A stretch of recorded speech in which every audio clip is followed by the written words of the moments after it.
കേസുമായി ബന്ധപ്പെട്ടുകൊണ്ട് ഇപ്പോൾ മുൻ Devaswom board president PS Prashanth അറസ്റ്റിലായിരിക്കുകയാണ്. ഇതില് ഞങ്ങൾ നേരത്തെ എടുത്ത നിലപാടുണ്ട്. ആ നിലപാട് വ്യക്തമാണ്.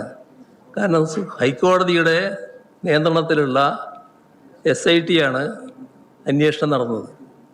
ഹൈക്കോടതിയുടെ നിയന്ത്രണത്തിലുള്ള SITയുടെ അന്വേഷണത്തിന് എല്ലാ പിന്തുണയുമായിരുന്നു LDF സർക്കാർ നൽകിയിരുന്നത്.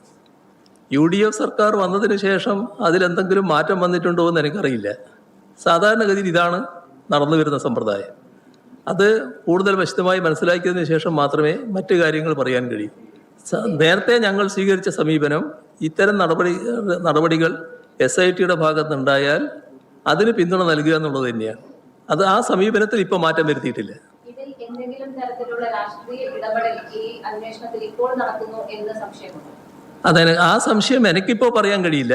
കാരണം പ്രശാന്ത് ഒരു കാര്യം ഉന്നയിച്ചിട്ടുണ്ട്. അതിന്റെ കൂടുതൽ വസ്തുതകൾ മനസ്സിലാക്കണം. കൂടുതൽ വസ്തുതകൾ മനസ്സിലാക്കിയതിനു ശേഷം മാത്രമേ എന്തെങ്കിലും പറയാൻ സാധിക്കൂ. ഏതായാലും ഹൈക്കോടതിയുടെ നിയന്ത്രണത്തിലുള്ള SIT ആണ് അന്വേഷിക്കുന്നത്.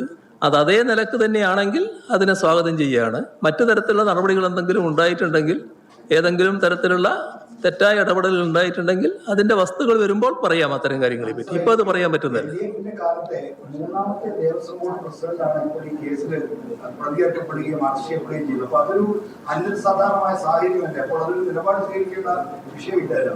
അതിലല്ലേ നിലപാട് പറയുന്നത്. നിലപാടല്ലേ ഞങ്ങൾ പറഞ്ഞു.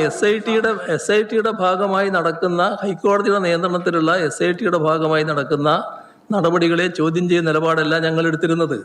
അതിനെ അംഗീകരിക്കുന്ന നിലപാടാണ് എടുത്തത്. അത് ഞങ്ങൾ വ്യക്തമാക്കിയ കാര്യമല്ലേ.